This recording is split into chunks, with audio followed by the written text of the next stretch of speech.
ang tunay na pamumuno ay masusubok hindi sa panahon ng ginawa, kundi sa panahon ng kahirapan.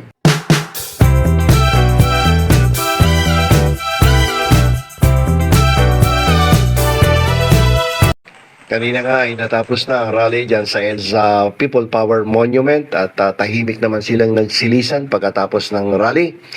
Kaya nga lamang doon sa bandang Maynila, sa may Menjola, sa Luneta Park, ay may mga nananawagan na magbitiw na sa katungkulan ang ating Pangulong Ferdinand Marcos Jr. At identified naman mga leader at mga miyembro ng Bayan Muna yung nananawagan.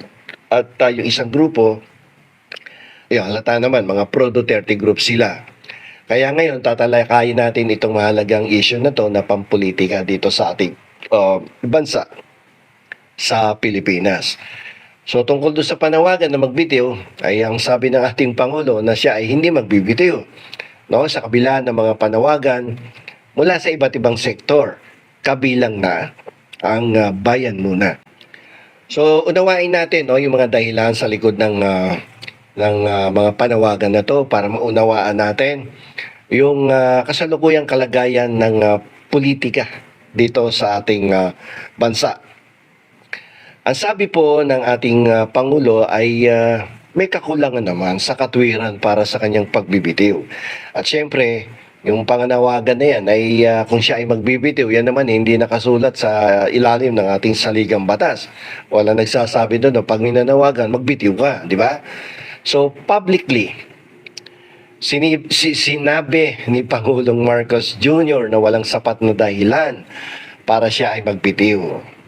Naniniwala kasi siya na ang pagbibitiw ng walang sapat na dahilan ay makakasira sa katatagan ng pamahalaan at sa mga pagsulong na kanyang ginagawa para gumanda ang katayuan ng ating ekonomiya at gumanda din ang katayuan ng bawat Pilipino na pangkabuhayan, di ba?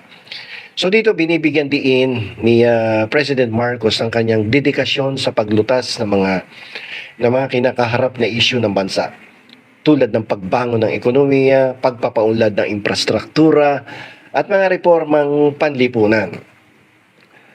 Itinuturing niya na ang kanyang pamumuno bilang Pangulo ay napakahalaga sa paggabay sa bansa sa pamamagitan ng mga hamong ito, at ang pagbibitiw niya bilang Pangulo ay talaga namang makakadlang sa mga kasalukuyang pagsisikap na kanyang ginagawa.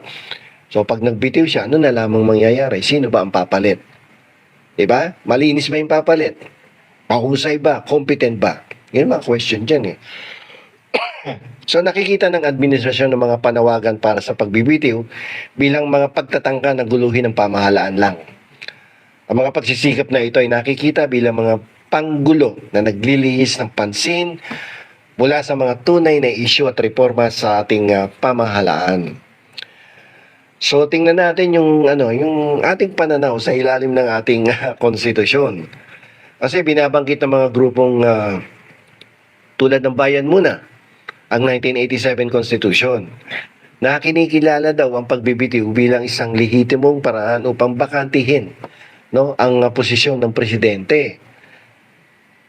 Ganun pa man, ginigiit ni Marcos, ng ating Pangulo at ng kanyang mga taga-suporta, na ang pagbibitiw ay dapat ibatay sa moral at legal na batayan. Hindi sa pampolitikang pressure o mga aligasyon ng korupsyon o katiwalian sa ating pamahalaan. Hindi pa pwede yun, no? Wala naman nakasulat na ganyan pag may allegation ka, may bintang ka, tapos sabi mo, mag-resign ka na, magre-resign ng Pangulo. Delikado yun, hindi pa pwede yun, di ba?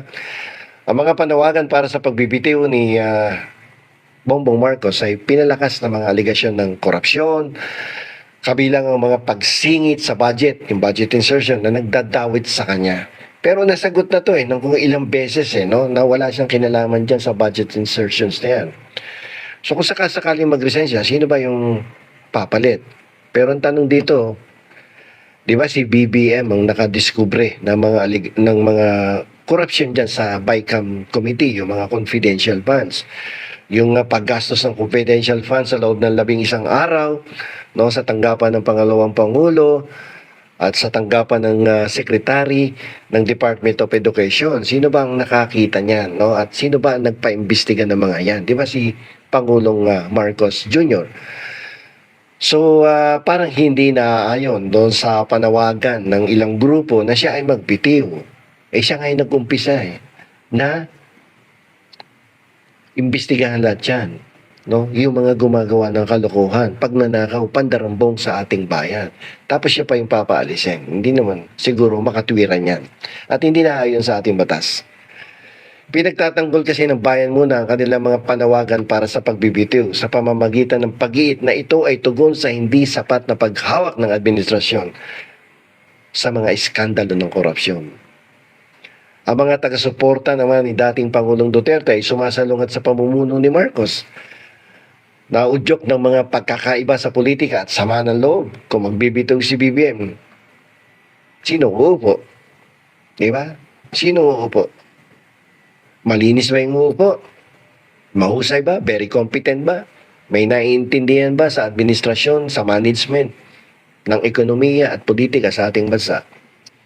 Alam niyo po yung matatag na pagtanggi ng ating Pangulong Ferdinand Marcos Jr. na magbitaw o magbitiw sa kanyang katungkulan bilang Pangulo ay patunay sa kanyang hindi natitinag na paniniwala sa pagiging lehitimo ng kanyang pamumuno at sa kahalagahan ng katatagan para sa pagunlad ng ating bansa. Alam niyo po bilang mga Pilipino, tayo pong lahat ay nahaharap sa isang critical na pagpipilian. Una, hahayaan po ba natin ang mga walang basihang akusasyon at pampolitikang pressure na painain ang prosesong demokratiko? O pangalawa, maninindigan ba tayo sa pagsuporta sa pamumuno na nakatuon sa tunay na reforma at pag-unlad ng bansa? Ang kinabukasan ng ating bansa ay nakasalalay po sa ating mga sama-samang determinasyon na itaguyod natin ang panuntunan ng batas. Siyempre, lalong-lalo na yung saligang batas. Humingi ng pananagutan at unahin ng kapakanan ng bawat Pilipino.